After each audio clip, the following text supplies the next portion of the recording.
Hey guys, and welcome back to the Crystal Goddess. I'm Lara de-Leuw, and whether you're here because you want to know the metaphysical side of crystals and gemstones, whether you want to know about just gemstones, or whether you want to know about gemstone jewellery, or whether you want to know about the more scientific properties of the crystals and the gemstones, then I want to give a big warm welcome to everyone who is here, because we're hopefully going to cover as many different topics in each episode as we can.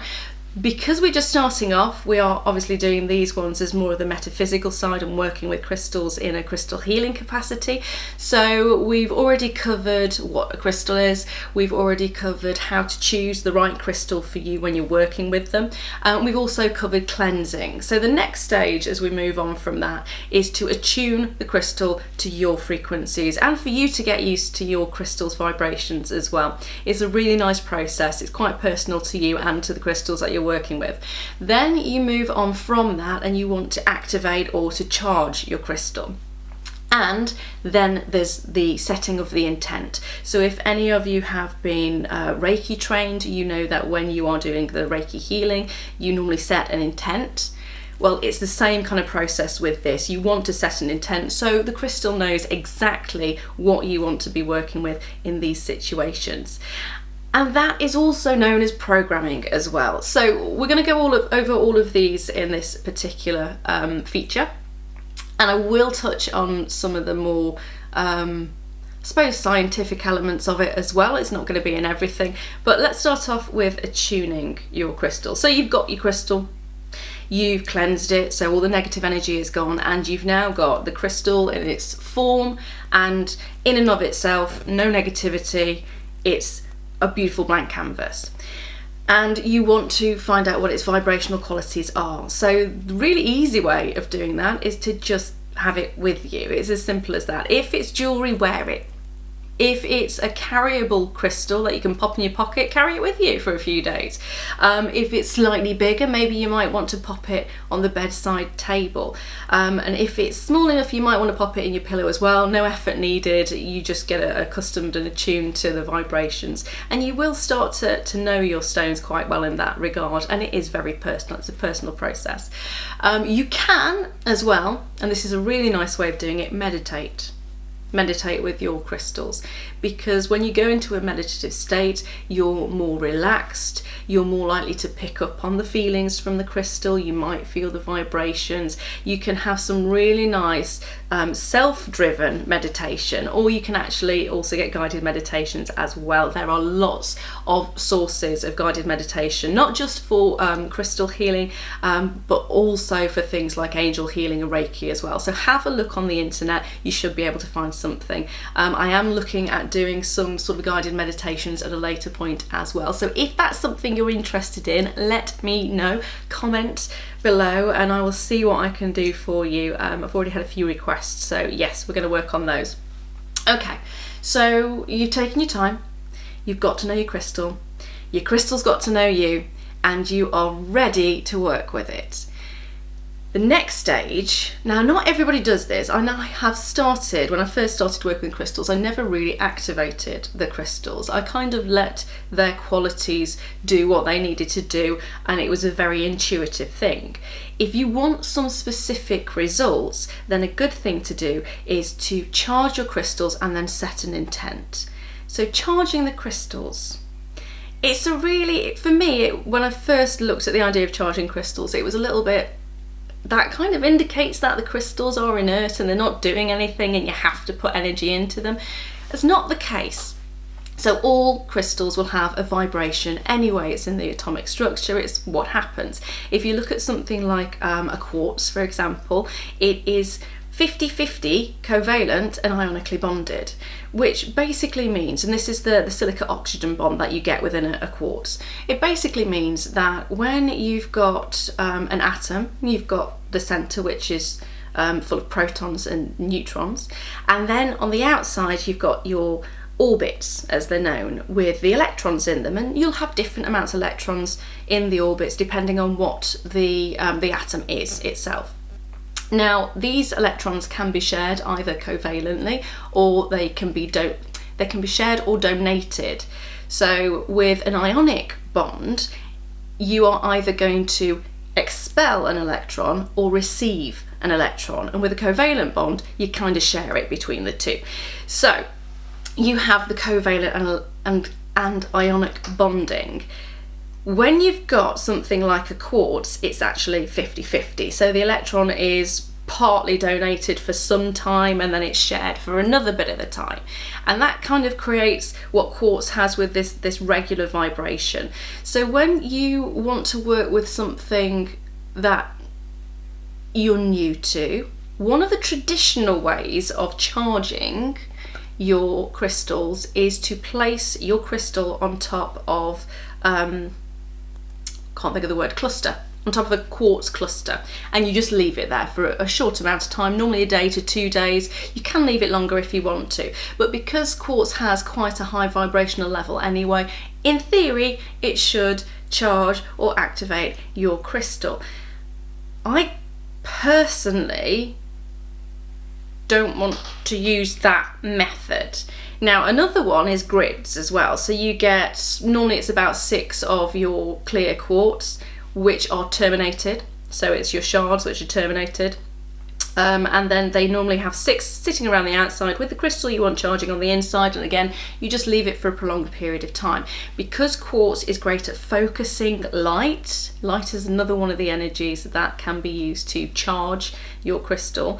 It is something that should work. Now I would go along that line that light is probably the thing that it's actually passing into the crystal rather than the vibrational qualities of the quartz. Quartz has a very regulating vibration, which is why it's used in watches. I like the grids. I use the grids, I like the grids. Don't necessarily like popping a crystal on top of a clear quartz. You can do it, of course you can do it, and it's entirely up to you. The other thing is, now when you're looking at gemstones in the sort of how they react to things and the basic levels, the atomic structure, if you subject a gemstone to light, heat, electricity or irradiation, it will give energy to the stone, thereby charging the stone. So what it does is it offers up this energy that the electrons absorb, and they get very, very excited. And because they get very, very excited, they want to jump up to the next orbit. They don't want to sit in the orbit that they're in. They want to move up one, or maybe even move up 2. So when you're talking about something like light energy, so if you put, a great example is a ruby. So you probably notice, if you've ever had a ruby, that if you have a ruby indoors, it never looks anywhere near as good as if you take it outdoors in daylight, normally mid-afternoon daylight, sort of 12 o'clock, midday. You'll notice it fluoresces slightly, and that's because the electrons have jumped up a couple of orbits and they have to release that energy. They can't keep onto it. It is not going to be there permanently. So they have to then release that energy, and the energy can be released in 2 ways. It can either be released as light, also known as fluorescence, so you'll notice that your ruby fluoresces, fluorite as well as another one of the gemstones that fluoresces when it is in daylight, so that's how they expand that energy. Or it can go through the atomic structure as a vibration, which then forms heat. So that's a really good one, isn't it? Because we're wanting to work with the vibrations of the crystals and of the stones. So light energy is a great one to do. So for me, rather than popping it on quartz, the light energy, either via the grid, and that also adds in with the vibrational quality of the quartz as well, the light energy is a great one. So take your gemstone or your crystal out in the daytime and just leave it out for a very short period. Now remember from the last episode I mentioned, there are gemstones, there are crystals that will fade in sunlight. So if it is a gemstone or a crystal that will fade in sunlight, don't necessarily use that method. If it's a quartz, by all means, pop it on top of a clear quartz. So if it's an amethyst, do that method. If it's a citrine, do that method. They are of each other anyway, so it would work. And then the next one, so we've covered quartz clusters, pop them on a quartz cluster. We've covered the grid with the quartz around the outside, and I can bring you some grids if you want that as well. Again, just comment on what kind of things you would like. We've done sunlight. Sunlight is a great one. And sound. Sound is another one. I have had questions in the past of, do you believe sound energy charges crystals? Yeah.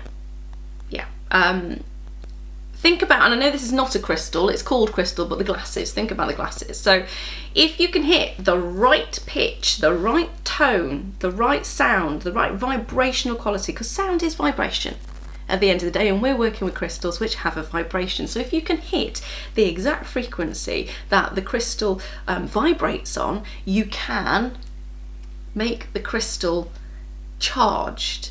So if you think about the crystal goblets that I was just about talking about, there was one event at Christmas years ago, and I've only done this twice. I've only ever done this twice, but I did an impression of Queenie. I don't know if you've ever seen Blackadder, but there's a character in it called Queenie, and she's brilliant. And I did an impression of her at the dinner table, and I hit the right pitch to make every single one of the goblets or glasses on the table sing. And it was a beautiful sound.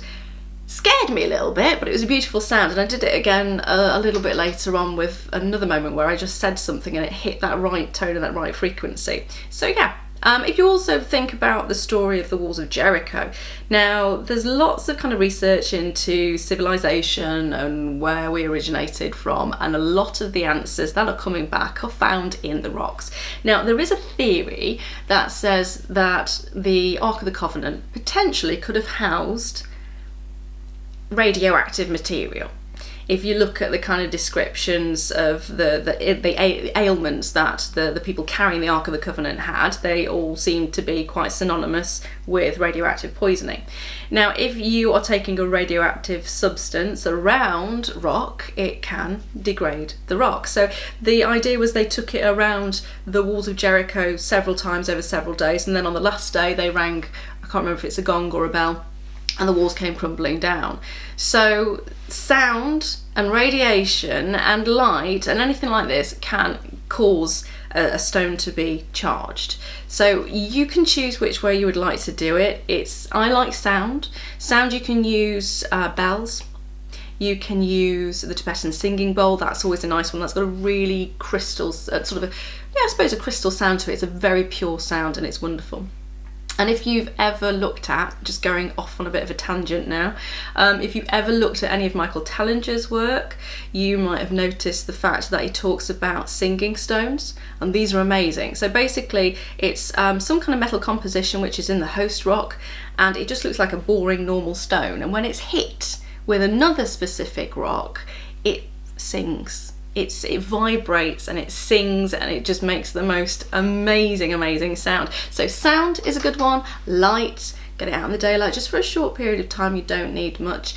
Or you can use your quartz. Quartz, like I said, I'm kind of hit and miss with using the quartz. I like using quartz pinpointed towards the central piece rather than just placing it on top.